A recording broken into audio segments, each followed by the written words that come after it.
నమస్కారం. న్యూస్ 9 టీవీకి స్వాగతం. ఆదిలాబాద్ పొలిటికల్ హీట్ అమాంతం పెరిగిపోయింది. కలెక్టరేట్ సాక్షిగా కాంగ్రెస్ ప్రభుత్వంపై రణబేరి మోగింది. అరచేతిలో వైకుంఠం చూపించి గద్దెనెక్కిన రేవంత్ రెడ్డి సర్కార్పై ఉపాధ్యాయ లోకం ఉప్పెనలా విరుచుకుపడింది. ధర్నా కార్యక్రమంలో పాల్గొంటున్న ఉపాధ్యాయులు, మహిళా సోదరిమణులు అందరికీ నా యొక్క నమస్కారం. తపస్ ఆధ్వర్యంలో విద్యారంగము మరియు ఉపాధ్యాయుల యొక్క సమస్యల మీద జిల్లా కలెక్టర్ ఆఫీస్ ముందు చేస్తున్న ఈ ధర్నాకు సంఘీభావం తెలపడమే కాకుండా పూర్తి మద్దతును నేను తెలియజేస్తున్నా. భారతీయ జనతా పార్టీ తరఫున కూడా మీ సమస్యల పట్ల ఖచ్చితంగా రాష్ట్ర అధ్యక్షుల వారితోని మరి మన ఎమ్మెల్యేలు, పార్లమెంట్ సభ్యులు వీళ్ళందరి దృష్టికి తీసుకెళ్లే విధంగా మరి ఈరోజు మనం చేసుకోవాల్సిన అవసరం ఉంది. ప్రభుత్వం మీద ఒత్తిడి తీసుకురావాల్సిన అవసరం ఉందని చెప్పి నేను భావిస్తూ, ఇంతకుముందు మాట్లాడిన వక్త చెప్పడం జరిగింది. కాంగ్రెస్ ప్రభుత్వం అంటే రేవంత్ రెడ్డి గారు అధికారంలోకి రావడానికి అన్ని వర్గాలకు హామీ ఇచ్చిండ్రు. అనేక హామీలు అరచేతిలో స్వర్గం చూపించిన రేవంత్ రెడ్డి 2.5 సంవత్సరాలుగా ఏ వర్గానికి కూడా పూర్తిగా న్యాయం చేయడం లేదు అనేదైతే క్లియర్గా అర్థమవుతుంది. గత 10 సంవత్సరాల్లో బీఆర్ఎస్ పార్టీ ఈ రాష్ట్రాన్ని అంటే అన్ని వ్యవస్థలను కూల్చేసింది. అదే పద్ధతిలో రేవంత్ రెడ్డి గారు కూడా కేవలం తాను అధికారంలోకి రావడానికి విద్యార్థులకు హామీలు ఇచ్చిండ్రు, మహిళలకు ఇచ్చిండ్రు, ఉపాధ్యాయులకు ఇచ్చిండ్రు, ఉద్యోగ వర్గాలకు ఇచ్చిండ్రు, రైతులకు ఇచ్చిండ్రు. కానీ ఇచ్చిన హామీలను 2.5 సంవత్సరాలుగా కనీసం 10% కూడా నెరవేర్చని అసమర్థ ప్రభుత్వానికి ఇక మనం బుద్ధి చెప్పాల్సిన సమయము, అవసరం కూడా ఉంది. ఎందుకంటే ఈరోజు ముఖ్యంగా సమాజంలో అత్యధికంగా ప్రభావితం చేసే విద్యారంగం పటిష్టంగా ఉంటే దాని ప్రభావము రాబోయే భావి తరాలపైన, పిల్లలపైన ఉంటుంది. ముఖ్యంగా తెలంగాణ రాష్ట్రంలో ఈ విద్యారంగాన్ని గతంలో కేసీఆర్ గారు ఎంత నిర్వీర్యం చేసిండ్రో అంతకంటే ఎక్కువగా ఈరోజు రేవంత్ రెడ్డి గారు కూడా నిర్వీర్యం చేస్తున్నారు.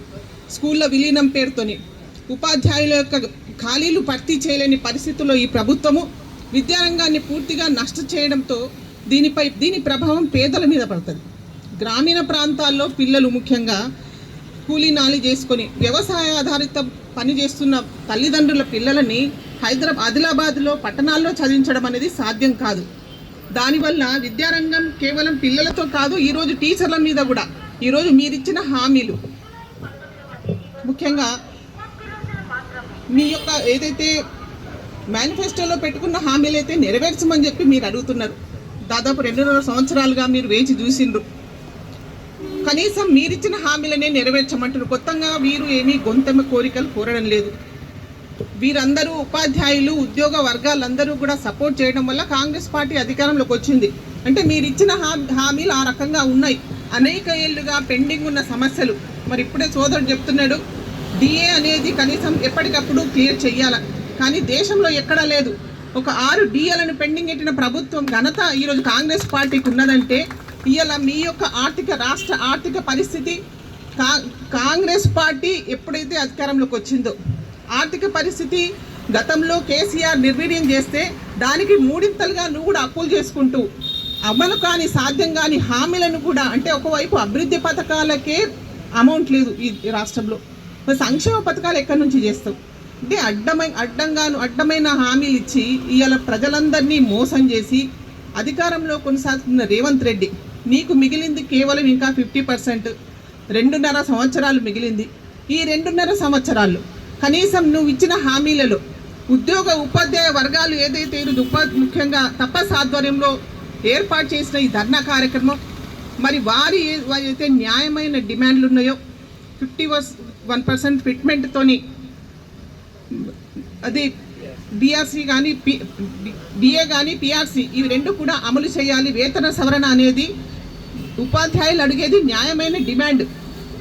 మరి అవి వేతన సవరణ చేస్తామని చెప్పి నువ్వు ఇచ్చిన హామీని నెరవేర్చాలని చెప్పి ఇలా భారతీయ జనతా పార్టీ తరఫున నేను కూడా డిమాండ్ చేస్తూ, ముఖ్యంగా ఈరోజు వీరి యొక్క సమస్యల్లో ప్రధానమైనది వారి యొక్క న్యాయమైన డిమాండ్లతో పాటు ఈరోజు నువ్వు ఎలక్షన్లో చెప్పినవు పాత పెన్షన్ పద్ధతి సిపిఎస్ బంద్ చేస్తాము, రద్దు చేస్తామని చెప్పింది నువ్వే. మరి ఇప్పటిదాకా 2.5 సంవత్సరాల్లో దాని మీద కనీసం ఒక ప్రకటన కానీ ఒక కమిటీ కానీ వేసి దాన్ని ఏ రకంగా రద్దు చేసి మరి ఉద్యోగులు చేస్తున్న ఈ డిమాండ్కు నువ్వు ఏ రకమైన నిర్ణయం తీసుకుంటావు, పాత పెన్షన్ పద్ధతిని ఏ విధంగా పునరుద్ధరిస్తావు?